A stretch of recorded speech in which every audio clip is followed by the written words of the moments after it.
सुरा संपूर्ण कलशम रुद्राप्लुतमेव च दधानाम हस्तपद्भ्याम कुसमांडा शुभादास्तु में। माँ दुर्गा जी के चौथे स्वरूप का नाम कुष्मांडा है। अपनी मंद हल्की हंसी द्वारा अंड अर्थात ब्रह्मांडों को उत्पन्न करने के कारण इनका नाम कुष्मांडा है। कुष्मांडा देवी के नाम से अभिहित किया गया है इन्हें। जब सृष्टि का अस्तित्व नहीं था, चारों ओर अंधकार ही अंधकार परिव्याप्त था, तब इन्हीं देवी ने अपने ईशत हाथ से ब्रह्मांड की रचना की थी। अतः यही सृष्टि की आदि स्वरूपा आदि शक्ति हैं। इनके पूर्व ब्रह्मांड का अस्तित्व था ही नहीं। इनका निवास सूर्य मंडल के भीतर के लोक में माना जाता है। सूर्य लोक में निवास कर सकने की क्षमता और शक्ति केवल इन्हीं माता में है। इनके शरीर की कांति और प्रभाव भी सूर्य के समान ही देदीप्यमान और भास्वर है। इनके तेज की तुलना इन्हीं से की जा सकती है। अन्य कोई भी देवी देवता इनके तेज और प्रभाव की क्षमता नहीं कर सकते हैं। इन्हीं के तेज और प्रकाश से दसों दिशाएं प्रकाशित हो रही हैं।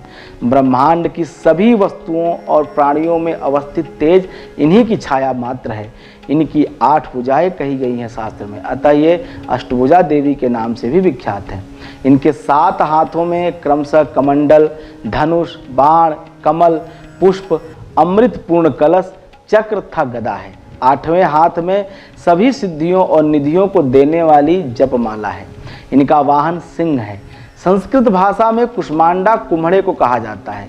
बलियों में कुम्हड़े की बलि देने की परंपरा है और कुम्हड़े की बलि इन्हें सर्वाधिक प्रिय है। इसे सात्विक बलि कहा जाता है। इसी कारण से इन्हें माता कुष्मांडा भी कहा जाता है। नवरात्र पूजन के चौथे दिन कुष्मांडा देवी के स्वरूप की ही उपासना करनी चाहिए। इस दिन साधक का मन अनाहत चक्र में अवस्थित होता है। अतः इस दिन उसे अत्यंत पवित्र और अचल मन से, स्थिर भाव से, दृढ़ संकल्प भाव से माता कुष्मांडा देवी के स्वरूप का ध्यान करना चाहिए। उनके स्वरूप का ध्यान में रखते हुए पूजा उपासना करने से निश्चित रूप से माता कुष्मांडा की प्रीति प्राप्त होती है। माँ कुष्मांडा की उपासना से भक्तों के समस्त रोग शोक विनष्ट हो जाते हैं। इनकी भक्ति से आय, यश, बल और आरोग्य की वृद्धि होती है। माँ कुष्मांडा अत्यल्प सेवा से भक्त के ऊपर प्रसन्न हो जाते, मतलब थोड़े से ही प्रयास से प्रसन्न होने वाली माता है माँ कुष्मांडा। यदि मनुष्य सच्चे हृदय भाव से इनका शरणागत बन जाए तो फिर उसे अत्यंत सुगमता से, अत्यंत सरलता से सब कुछ मिल जाता है। यहाँ तक कि परम पद की प्राप्ति भी हो सकती है।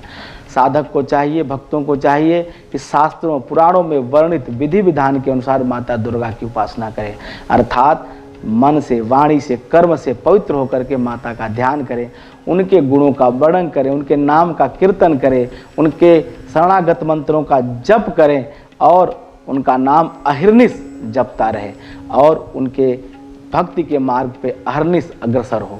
माँ के भक्ति मार्ग पर कुछ ही कदम आगे बढ़ने पर भक्त साधक को उनकी कृपा सूक्ष्म अनुभव प्राप्त होने लगते हैं। यह आप यकीन जानिए कि माता की पूजा करने का जो फल है वह आपको महसूस होगा बहुत आसानी से, बहुत शीघ्रता से। यह दुख सहज भाव से आप बिल्कुल आसानी से दुख जो रूपी ये जो संसार है, जो समुद्र है, उस भवसागर से आप पार उतर जाएंगे माता कुष्मांडा की आराधना से। यह सर्वाधिक सुगम और श्रेयस्कर मार्ग है, अच्छा मार्ग है, साधारण मार्ग है, लेकिन बहुत पवित्र और बहुत कल्याणकारी है। माँ कुष्मांडा की उपासना मनुष्य को आधियों, व्याधियों, सर्व प्रकार की कष्ट पीड़ाओं से विमुक्त कर उसे सुख, समृद्धि और उन्नति की ओर ले जाने वाली होती है।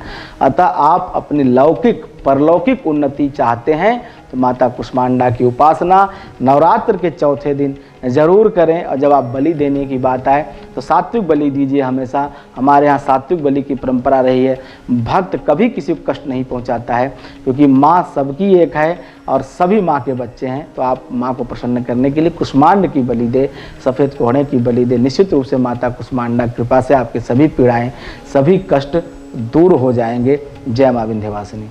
हमारे साथ जुड़े रहने के लिए देखते रहिए देश रोजाना का YouTube चैनल। सब्सक्राइब कीजिए, साथ ही देश रोजाना की खबरें सबसे पहले देखने के लिए प्रेस कीजिए बेल आइकन।